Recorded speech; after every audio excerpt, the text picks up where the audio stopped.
Assalamualaikum Ustadz. Waalaikumsalam warahmatullahi wabarakatuh. Ustadz, bagaimana mencari buhul yang ditanam atau ditaruh oleh orang lain atau bahkan nenek moyang kita sendiri di dalam rumah kita, Ustadz, katanya. Iya. Bagaimana kita mengetahui cara melihat ada atau tidaknya buhul? Jika memang al-mashhur, yaitu orang yang tersihir, ya. Orang yang tersihir itu bisa kita ajak dialog, maka kita berdialog dengannya. Artinya berdialog dengan jin yang ada di dalam tubuhnya atau berdialog dengan orang tadi. Ya, artinya baik dalam keadaan sadar ataupun tidak sadar. Artinya tidak sadar ini di bawah pengaruh jin. Dan seketika jin itu keluar dari tubuhnya, berarti dia sadarkan diri. Kita pun bertanya. Artinya pertanyaan-pertanyaan itu dipertanyakan oleh para salafun saleh kepada mereka yang terkena sihir. Di antara salah satunya, Anda mimpi apa semalam? Ya. Mimpi bertemu binatang apa semalam? Dikejar binatang apa semalam? Atau mimpi buruk apa yang Anda alami? Apakah Anda mimpi terjatuh dari atas bangunan yang sangat tinggi atau bukit yang sangat tinggi sehingga Anda jatuh ke dalam terjalnya jurang dan lembah? Nah, itu kita pertanyakan terus sampai betul-betul pertanyaan-pertanyaan itu mengarah kepada kesimpulan bahwa ternyata dia tersihir pada pada waktu tertentu, kemudian dengan buhul yang diungkapkan. Nah, di antara salah satunya kemudian sampai pada akhirnya kita bertanya juga kepada si pasien tadi, apa yang Anda rasakan sebelum terkena sihir tadi? Misalkan adanya kepala yang sangat pusing, kemudian bacaan yang tidak kemudian tiba-tiba baca Al-Quran atau baca apapun, keluh lidahnya. Maka dari situlah kita mulai meruqyah. Dari tempat-tempat di mana dia mulai merasakan sakit. Nah, dengan harapan setelah kita berdialog, kemudian kita melakukan ruqyah di tempat di mana dia pertama kali merasakan sakit tadi, jin tadi akan mengungkapkan di mana letak buhulnya. Dengan harapan seperti itu. Itu cara yang pertama. Cara yang kedua, selain kita bertanya, ya. Jadi pertanyaan itu bukan pengen kepo, pengen tahu sesuatu hal tentang alam gaib, tidak. Tapi betul-betul kita pengen bertanya supaya jin itu mau mengungkapkan di mana buhulnya, meskipun jin itu pendusta. Ya. Kemudian yang kedua, setidaknya dengan dia mengatakan begitu, kita agak sedikit punya ancar-ancar gitu ya. Gitu. Ini yang kedua, kita meminta kepada Allah dengan doa kita agar Allah memperlihatkan buhulnya, agar Allah memperlihatkan di mana letak buhulnya melalui mimpi. Ya, kita terus berdoa terus walaupun kita pernah mimpi, oh ternyata buhulnya diletakkan di sini. Terus kita berdoa terus sampai yakin bahwa mimpi itu datang dari Allah Subhanahu wa taala. Artinya petunjuk dari Allah. Dengan kita terus meminta tentunya ya.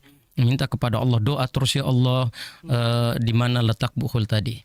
Kemudian itu cara yang kedua. Cara yang ketiga, kita melihat tempat tinggal orang yang menyihirnya.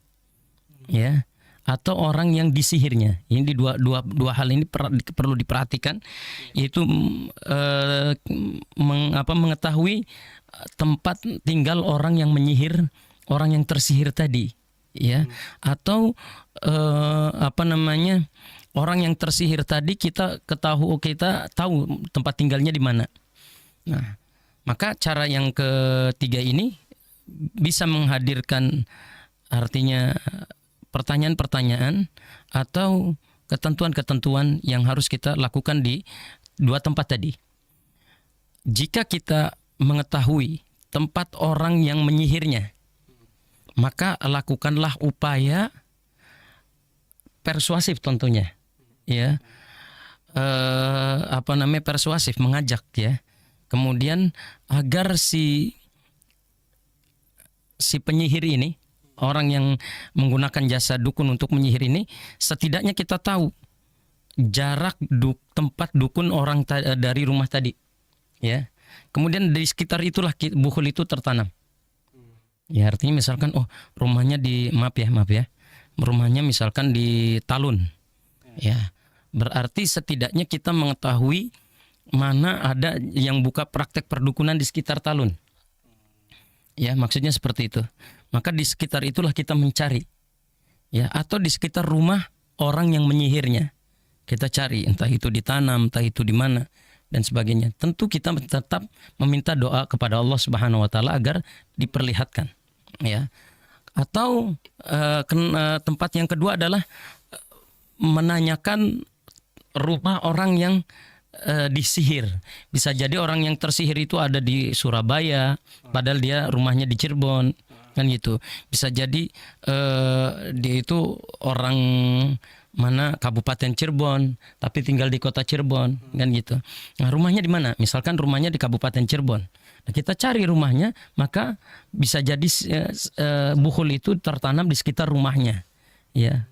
Karena nggak mungkin kalau di depan ketika misalkan dia terkena sihir, kemudian tiba-tiba si tukang sihirnya tadi atau orang yang menyihirnya tadi menanam bukhulnya di depan rumahnya langsung, pasti dah orang akan tahu ya. Ngapain lu di sini? Ngapain kamu di sini, kan gitu kan? Pasti bisa jadi orang tadi mengetahui asal rumahnya misalkan rumah orang tuanya itu di Bandung atau rumah orang tuanya di Kabupaten Cirebon. Maka di tempat itulah sihir itu, bukhul itu ditanam sewaktu-waktu, mencari kelengahan dari orang-orang di sekitar rumahnya. Atau memang di sekitar rumahnya itu sendiri ya. Mungkin ditanamnya malam-malam atau yang lainnya. Jadi kenapa perlu tahu di mana tempat si yang disihir itu tinggal, agar kita mengetahui, meyakini bahwa diupayakan bahwa di sekitar rumahnya atau di sekitar asal rumahnya itu tertanam bukhul. Kemudian mengetahui orang yang menyihirnya, agar kita mengupayakan di sekitar rumahnya kita cari bukhul tadi. Demikian. Atau jasa perdukunan itu dekat dengan rumah orang tersebut.